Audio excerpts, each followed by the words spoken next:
Hi, it's Allison, art by Ali Matt, coming to you from my studio in Calgary, Alberta, Canada, and I feel super inspired today. Well, most days I feel inspired, but I wanted to share a little bit more about this book that I had touched on in my last video. This book by Jessica Swift is just such a beautiful collection of words and messages and comfort and rainbows. So you can learn more about Jessica's story on her website.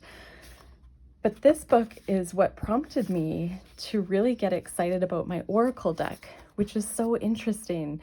As I'd mentioned before, I had taken this with me when my dog was at the vet hospital, and it was just such a beautiful comfort to have this book and to be able to flip through it while I was waiting for him to go through his tests.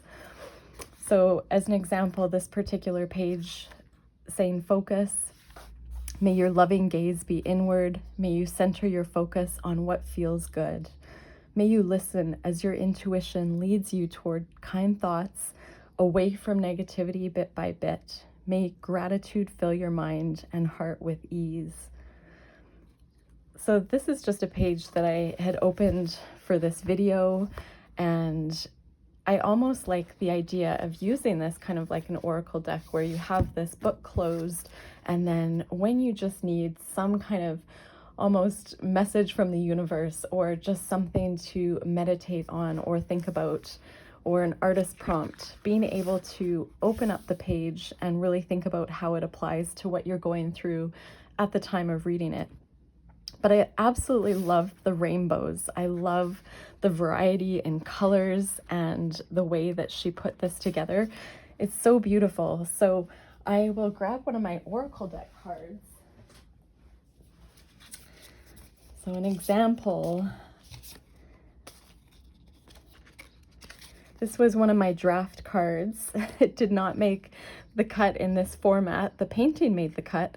But this little card will be one of my oracle deck cards. But when I was going through this book, I made notes of the words that were so important to me. And one of the words I believe that was in this book was abundance. There was many words I had chosen, and just words that really resonated with me that I felt might be a great pair with my art for my oracle deck. So I just wanted to share that yes, I had purchased a bunch of oracle decks that spoke to me, and I went through them as I was developing my own. But this book was just so inspiring, and I really wanted to share it. It was just released, and Jessica has a beautiful story.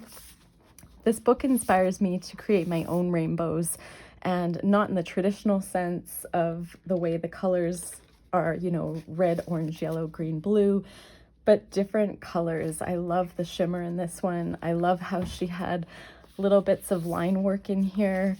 And what a fun meditative exercise to create rainbows. And I wanted to use this because I got a new set of gouache from a Canadian company called the Stoneground Paint Co. And I'm really excited to play with this gouache. This is water-soluble paint, and it's opaque, which is different than watercolor. You can't get the watercolor blooms from it, but I just love this palette. And for those of you that know my work, you know that I love intense pigment and color, and that makes me so happy. So I want to try and incorporate this soon into my work. What a beautiful little tin. And what I'm going to do is, right now I have rainbows on my mind. So I'm just going to set this book aside. Maybe I'll pull a page that gives me some variety just to look at. So I'm going to put that up in front of me. And what I want to do is just sort of play. So I could use my art journal. What I think I might do right now, I just feel like kind of getting out of my head. I have cut up some old watercolor and acrylic paintings, mixed media paintings, and I want to repurpose them. What better way than to maybe put some rainbows on here with my new supplies? I'm just going to move this paper out of the way, and this is sort of my my more affordable, playful art journal. This is 98-pound paper, so it's not super heavy. I really like Canson as a brand, and 98 pounds is great for play. Not great for selling your work, but great for play. You can see in some of my other videos, this was a palette I had used when I was painting a painting from the book Cultivated. And I'm just going to open up a new page and sort of have it beside me. What I'm going to do is activate. I've never used this palette before.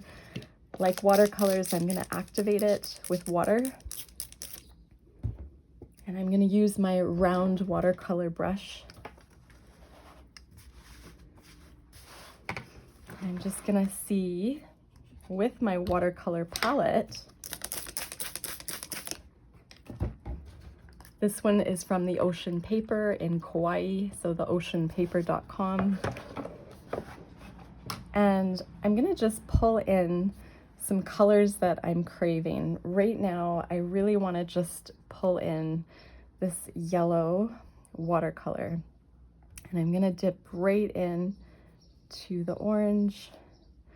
And I'm going to go straight into, I often don't clean my brush between colors. And for this exercise, it's quite perfect. Now what I'm going to do is maybe pull in maybe a color I wouldn't typically use, like this brown gouache. And you can just see the opacity in there. It's quite beautiful. I'm going to pull in this darker color, that brown. And if I was using 140-pound paper and up, I would be much happier with the product. Good paper makes your work look amazing. And I'm going to go with this beautiful, beautiful royal blue, or this ultramarine blue in the gouache.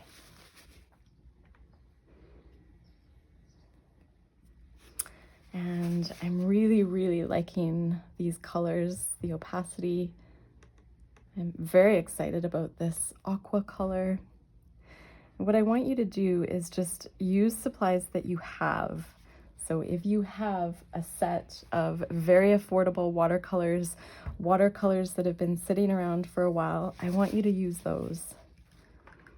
Or if you can invest in nicer quality paper and, you know, maybe a step up in watercolors if you're thinking you'd like to sell your work at some point, or work with, you know, more of an artist level quality. I'm just craving this pink. Maybe I'm going to slip it in right here.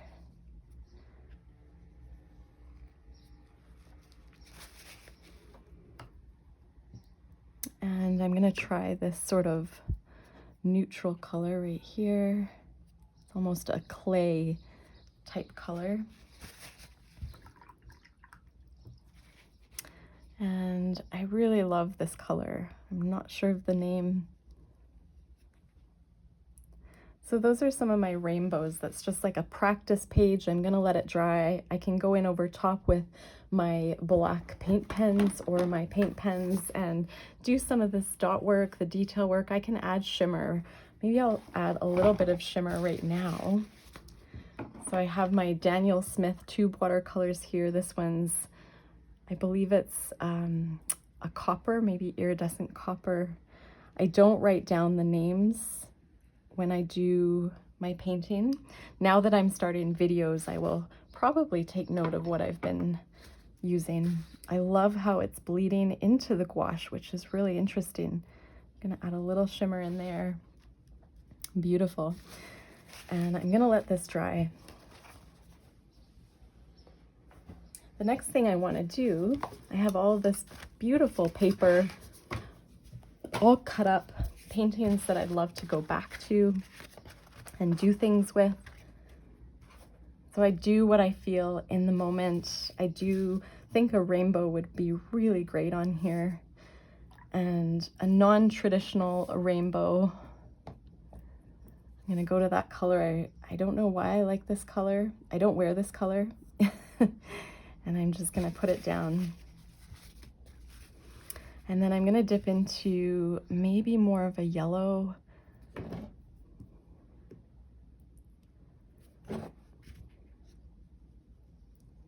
So if you have some neutral watercolors, this is a really great exercise of putting down a bright color, one of your favorite colors, say. I'm just gonna get that off the side here.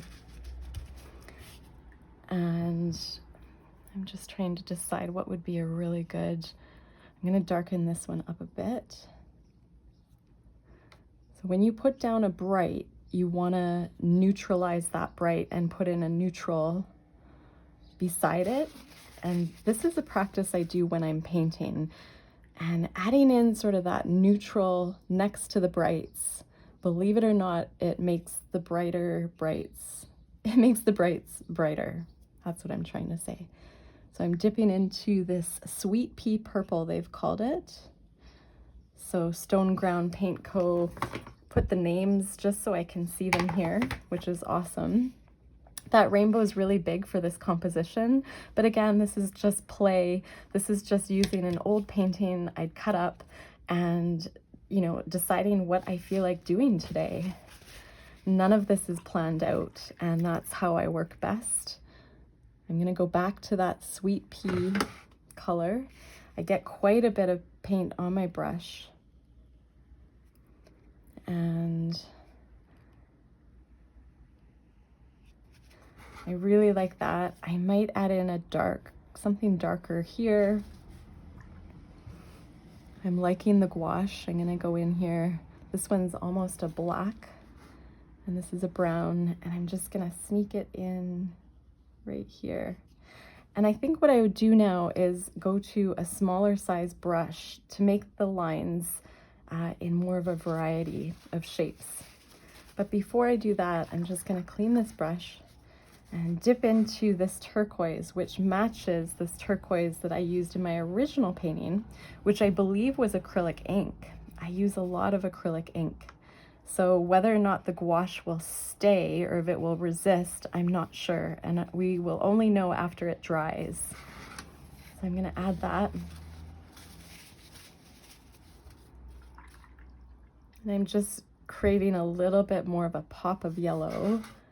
I'm gonna grab some yellow, Hansa yellow. I'm just gonna put in with the tip of my brush this little line, maybe almost asymmetric, just so it shows up a bit more on the right hand side. I'm really loving that. And what I do instead of dipping back, I get a lot of pigment on my brush, so I often create new bases, new paintings. So I'm gonna clean off my brush here, let it dry. I'll go back to that another day, and I'm gonna clean off the excess paint before I dip into the water.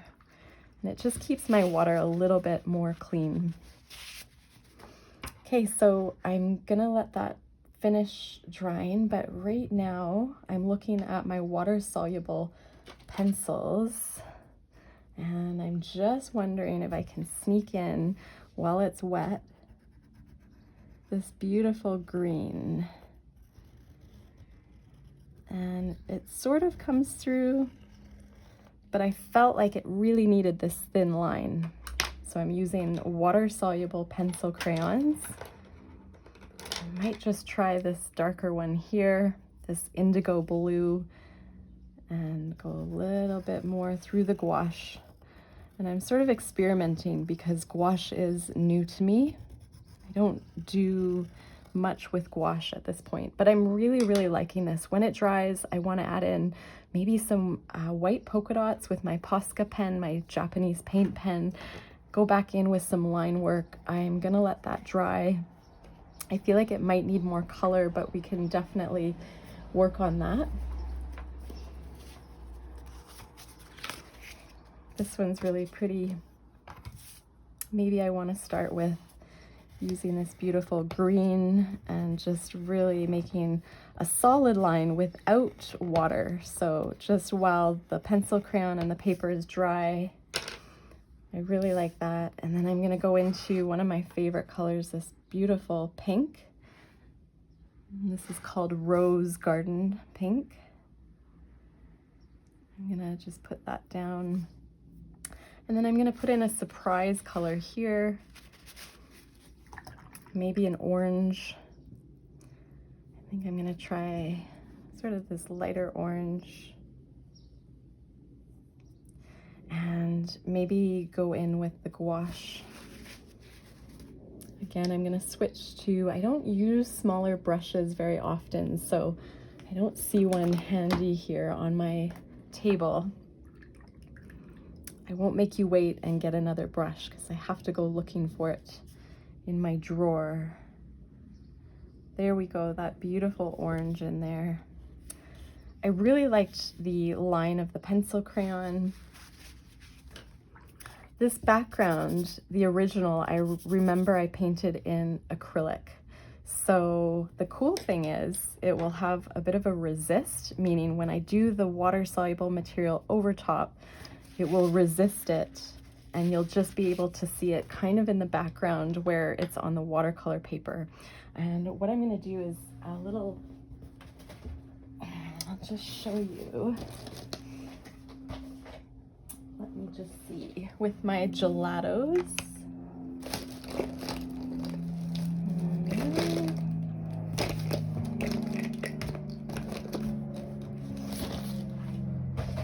We can do a little exercise with the gelatos, but what I want to do, this is iced coffee, and I'm gonna just do a circle up here, fill it in,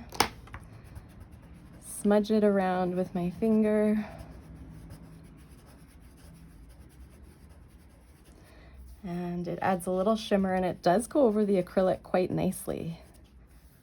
So I'm gonna leave that in there, and I might, with my gelato, just go in out of curiosity to see how it goes on here. Just playing around with the supplies and seeing what works, what I like, what doesn't.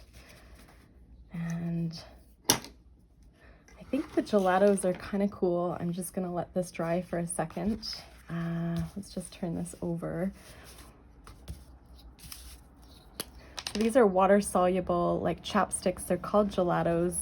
I'm not going to get into the details of all the supplies because there's lots of amazing supply videos out there. But I just want to show you, if you have these sitting at home and you're not using them, they're kind of fun.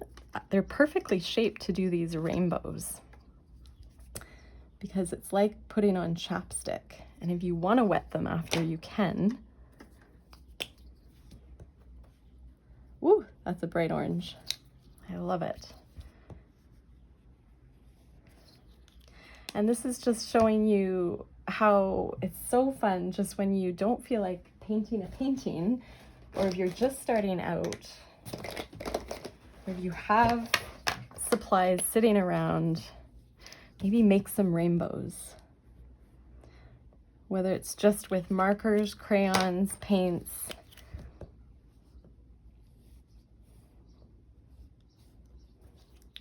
I'm really liking that, and I can even wet my brush and blend it, which is another neat effect. And then you can decide if you don't like it blended, or if you do. I would just let it dry. And again, clean off my brush over here to create another background.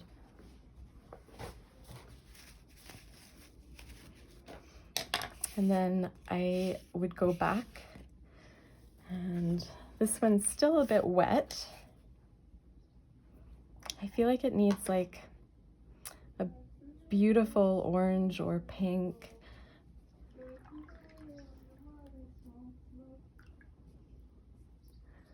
And there is a city worker that just went by who was singing, which is really cool. Have a little background, the birds and this guy who was singing. Now, I don't want my dark gelato to pick up in this fleshy color I just put on my brush. So I'm just gonna start on the dried edge and then kind of paint it over. I'm gonna round out the middle of the rainbow a little bit. And that was the color I felt was missing. I really like that. And again, I'm gonna let it dry and go back to it.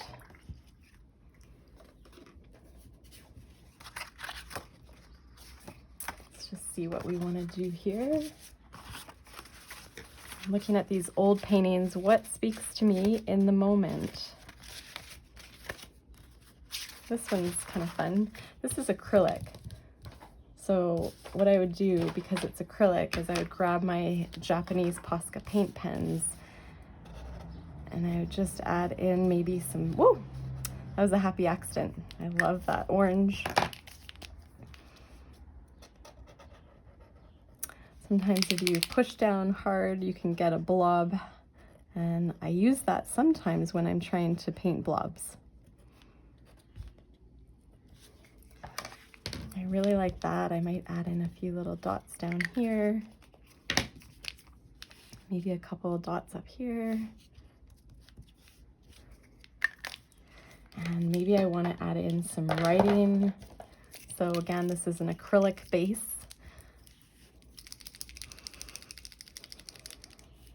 And I'm just going to write in sort of a way that's not that legible. Let go of perfection. Maybe play, write the word play. Love, color. And it just adds this interest. And there is a mixed media artist, I believe her name is Diane Revelry, and she uses writing like this in her work that's sort of hard to read, and it just makes it look really interesting. I think these days it's so important to have writing, if it is part of your style, in your work, because, you know, I think I don't see handwriting very much anymore. Everything is so digital, electronic, and this is just kind of cool. I see that I want to add polka dots in here, so I'm not going to touch the paint that's wet. And I'm not going to go over with watercolor or gouache because it's water soluble, and the acrylic paint is plastic, so it will resist. It won't dry very well. I'm sure it could be done, but so we'll just let this little one dry. And this one, maybe we'll add, again with my Posca pen, maybe adding in just some little monochrome rainbows that are all the same color, or upside down U's in just different areas here.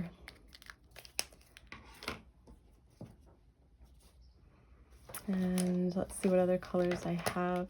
I have this dark brown. What do we want to do with it? I don't think I want to add dark brown in there, so just set that one aside. And you can see I'm just working on several at a time for fun and just playing around. I could do another set of rainbows here. I'm going to go to my watercolor paints, and again, picking a very, very bright color that you love in a supply that you have.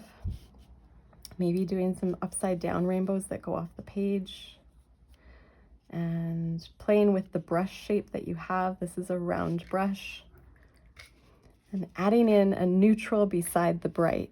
So maybe this brown.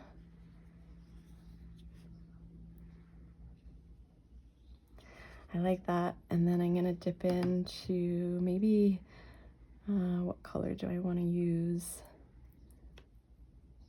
I'm not sure what this color, it's a blue of some kind. Put in the blue. And then your neutrals would be, you know, white, black, brown, gray. When you mix primary colors, it's often mud. Those are good neutrals, making mud. I'm gonna add that peachy, fleshy color here. And just adding in colors that are a bit more neutral, so not just all bright. I mean, you can do all bright because a lot of artists do have bright rainbows with all the colors, and they don't use neutrals, and they're beautiful. So just figure out what it is that you like. What do you find that's meditative You can see I've sort of stopped talking about what I'm doing because I'm just so in the moment and enjoying this process. I'm adding in yellow, and I kind of went over top of that rainbow there. Added in a very light one there. Didn't really show up, so it's a very, very light yellow. Yellow is such a joyful color, a color we associate with sunlight and hope. And I might add in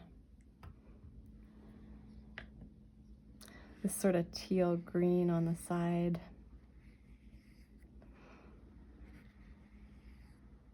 You can do a whole background of sort of these U-shapes, rainbows. We're calling them rainbows. And then you can go over top and put an image or something totally different. And so what a great meditative practice to do. Just going to go off the side of the page there. Maybe add a little bit in this one. And I'm really liking this a lot. And all it is watercolor sort of half circles. And so I'm going to let this dry and go back in over top with probably my water-soluble pencil crayons, my paint pens. Acrylic paint pens go really well over top of dried watercolor. The key is to make sure this is really dry before you add your paint pens, and you just want to protect the nib of the pen. So this is an example of a pen that I love. Also, micron pens are great for doing more fine black lines. And I've just started using these in my practice. There's lots of videos on supplies, so again, do check those out.